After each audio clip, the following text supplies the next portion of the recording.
చాలా మంది పేద ప్రజలకి మంచి జరిగింది అంటే పేద ప్రజల పార్టీ ఏదైనా ఉంది అంటే వైఎస్ఆర్సీపీ పార్టీయే.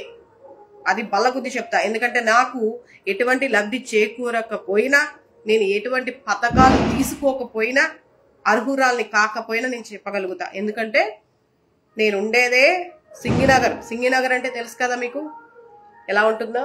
కండ్రిక కానీ సింగినగర్ కానీ ఆ ఏరియాలన్నీ కూడా కొంచెం బిలో పవర్టీలో ఉంటాయి. కొంచెం లోపలికి వెళ్తే, బట్ మేము స్టార్టింగ్ లోనే ఉన్నాం. కానీ ఆ ఏరియాలో తిరుగుతుంటాం కదా, ఆ మాత్రం తెలుస్తుంది కదా ప్రజలు ఏ విధంగా స్పందిస్తున్నారు ఏంటి అనేది. ఈరోజు ప్రతి పేద పిల్లవాడు చదువుతున్నాడంటే దానికి కారణం జగన్మోహన్ రెడ్డి గారు. నాడు నేడు అనే స్కూల్స్. మీరు ఎన్నో చెప్తున్నారు కదా జగన్మోహన్ రెడ్డి ఏం చేశారు అని. పథకాలు తప్ప ఏమి, సంక్షేమ పథకాలు తప్ప ఏమి చేయలేదంటారు. అభివృద్ధి అనేది మీరు కళ్ళు తెరిచి చూస్తే కనిపిస్తుంది. పథకాలు అంటే మరి ఆ రోజు తీసుకోవడం ఎందుకు? ప్రతి ఒక్కరు కూడా ఎందుకు తీసుకున్నారు? కుల మత విభేదాలు లేకుండా, పార్టీలని కూడా చూడకుండా ప్రతి ఒక్కరికి ఇచ్చారు. కోట్లలో ఉన్న రైతు భరోసా అని చెప్పేసి వాళ్ళకి కోట్ల ఆస్తి ఉన్న కౌలుదారులకి రైతు భరోసాలు అని చెప్పేసి ఎవరికైతే పొలాలు ఉంటాయో వాళ్ళకు కూడా డబ్బులు తీసుకున్నారు. వాళ్ళు కోటేశ్వర్లు అయినా కూడా. మరి ఎందుకు తీసుకున్నారు అవన్నీ? ఈరోజు కూడా అందరికి కండిషన్స్ పెట్టి ఉండాల్సింది ఇప్పుడు ఈ ప్రభుత్వం పెట్టినట్టు. ఇప్పుడు మీరు ఇచ్చారు కదా సూపర్ 6 అనేది, ఏమాత్రం అమలు చేస్తున్నారు? ఎంతమంది మహిళలు ఫ్రీ బస్ లో తీసుకెళ్తున్నారు? దాదాపు 4 months అయిపోతుంది. 43,000 కోట్లు అప్పు చేశారు. కానీ సూపర్ 6 అనేవి ఎక్కడ కూడా అమలుపరచలేదు. నీకు 15,000, నీకు 15,000, నీకు 18,000 అని చెప్పారు కదా. మరి ఎంతమందికి ఇచ్చారు 15,000? ఎంతమందికి ఇచ్చారు 18,000? నిరుద్యోగ భృతి అన్నారు. 3,000 ఎంతమందికి ఇచ్చారండి? ఎంతమంది నిరుద్యోగులకి నిరుద్యోగ భృతి అందుతుంది? ఫ్రీ బస్ అన్నారు మహిళలకి. ఎప్పటి నుంచి స్టార్ట్ చేశారు? ఏం చేస్తున్నారు మరి? అంటే కేవలం ఎలక్షన్స్ కి ముందు మీకన్నా అంటే ప్రజలకు ఆశ చూపించి వాలంటీర్లకి 5,000 ఇచ్చే ప్రభుత్వం 10,000 పెంచి మరీ ఇస్తాము, మీ వాలంటీర్ వ్యవస్థని కొనసాగిస్తాము, ఎవరిని కూడా తీసేయమని చెప్పిన వాళ్ళు పెద్ద మనుషులు ఈరోజు మరి వాలంటరీ వ్యవస్థను ఏం చేశారండి? వాలంటరీ వ్యవస్థను ఏం చేశారు? పాపం వాళ్ళ పరిస్థితి ఏంటి?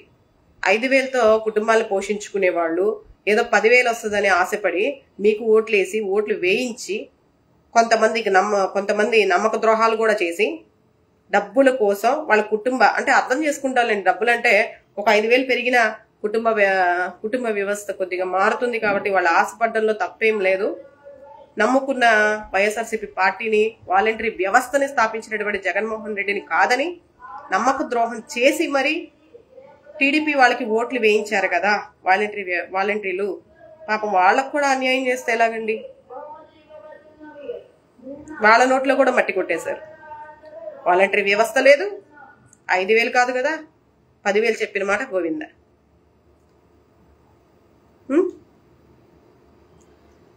తల్లికి వందనం అన్నారు. ఏదండి తల్లికి వందనం? వందనం అంటే ఇంకా నీకు దండం తల్లి, ఇంక నీకేమి రావు అని చెప్పడమా? అంటే మీరు పెట్టిన టైటిల్లోనే అర్థం చేసుకోవాలంటారా? అమ్మఒడి కాస్త తల్లికి వందనం అన్నారు. మరి తల్లికి వందనం ఎందుకు మీరు ఇంప్లిమెంట్ చేయలేకపోయారు? తండ్రికి ఇంధనం, అంతేగా. ఇంధనం కూడా మీరేం తీసుకొచ్చారు ఇప్పుడు?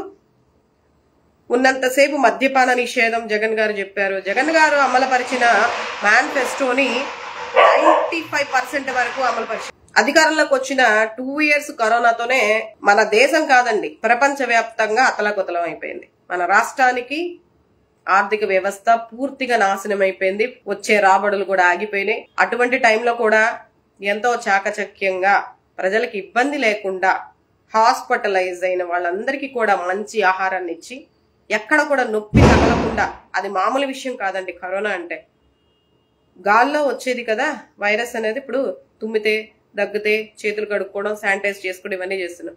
అది ఎంత జాగ్రత్తగా ఉంటే, ఎంత కేరింగ్ తీసుకుంటే, ప్రతి ఒక్కరు ఎంత జాగ్రత్తగా ఉండి ప్రజల్ని కంటికి రెప్పలా కాపాడుకుంటే గానీ దాని నుంచి మనం బయటపడం. అటువంటి మహమ్మారి నుంచి బయటికి తీసుకొచ్చారు కదా. మీకు మరి ఇవన్నీ కనిపించట్లేదా? 2 years పోయింది. నాకు తెలియక అడుగుతాను, ఎవరైనా పుట్టగానే పెద్దోళ్ళు అయిపోతారా? సీఎంగా జగన్మోహన్ రెడ్డి గారు ఎన్ని సంవత్సరాలు చేశారండి?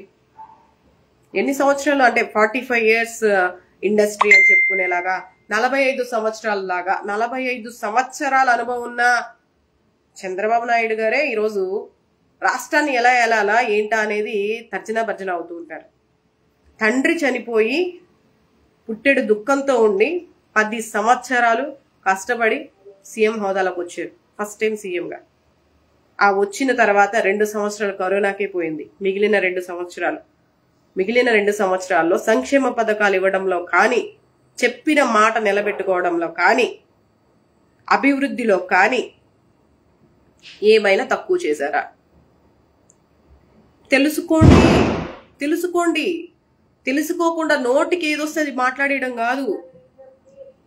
5,000 స్కూళ్లు, ప్రభుత్వ స్కూల్ని గత ప్రభుత్వంలో మూపించేశారు. 2019 ముందు చంద్రబాబు నాయుడు గారు ఉన్న హయాంలో 5,000 ప్రభుత్వ స్కూల్స్ ని ఎందుకు మూపించేశారు? ప్రతిదాన్ని ఎందుకు కార్పొరేట్ స్థాయిలో తీసుకుని వచ్చారు? ఆలోచించరా? అంటే సామాన్య ప్రజలు అంటే పేదరికంలో ఉన్న పిల్లలందరూ కూడా కార్పొరేట్ స్కూల్స్ కి వెళ్ళి చదువుకునే స్థాయి వాళ్ళకుందా? లేదు కదా. మరి ప్రభుత్వ స్కూల్ ఎందుకు మూపించారు? దాన్ని ఎందుకు కంటిన్యూ చేయలేకపోయారు? ఈరోజు మరి నాడు నేడు అని చెప్పేసి పాత స్కూల్స్ అన్నిటినీ కూడా కార్పొరేట్ కి ఏ మాత్రం కూడా తగ్గకుండా డిజిటల్ క్లాసెస్ కానీ, వాళ్ళకి ఇంగ్లీష్ కానీ ఎంత బాగా ఇంప్లిమెంట్ చేశారండి. అది అభివృద్ధి కదా? మన రాష్ట్రంలో ఉండవలసిన అభివృద్ధి ఏంటండి?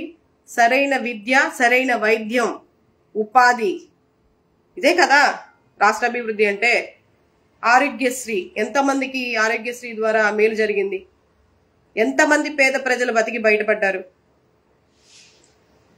మహానుభావుడు రాజశేఖర రెడ్డి గారు తీసుకొచ్చినటువంటి ఆరోగ్యశ్రీ, ఫీజు రీఎంబర్స్మెంట్, ఉచిత విద్యుత్తు, ప్రాజెక్టులు కానీ ఇవన్నీ మీకు కనిపించట్లేదా?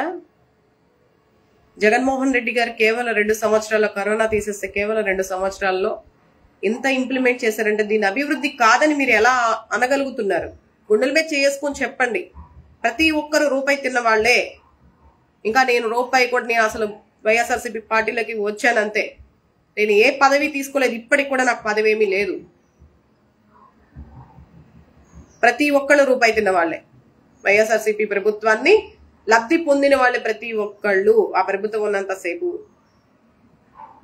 మరెందుకు తినిన తర్వాత కూడా ఇలా అబద్ధాలు మాట్లాడడం? ఏం చేశాడు, ఏం పీకాడు, ఏం పెట్టాడు, తిన్న తర్వాత ఎలాగన్నా ఇలా మాట్లాడేస్తే సరిపోతుందా? నిజంగా నచ్చకపోతే ఆ రోజే మాట్లాడాలి. ఇప్పుడు ఈ రోజు జరుగుతుంది, కూటమి ప్రభుత్వం పాలన చేస్తున్నారు. నచ్చలేదు అనుకోండి, చెప్తున్నాం ఇది నచ్చలేదు, ఇది సరిగా చేయలేదు, బాగుందంటే బాగుందని చెప్తున్నాం. మరి ఆ రోజు చెప్పాలి కదా మీరు. ఇప్పుడు నేను మాట్లాడుతుంటే గతంలో జగన్మోహన్ రెడ్డిని నువ్వు ఎందుకు ప్రశ్నించలేదమ్మా అని అంటారు. గతంలో నేను లేను. గతంలో నేను వైసీపీలో లేను. గతంలో నేను అసలు పొలిటికల్ గానే లేను. అసలు నేను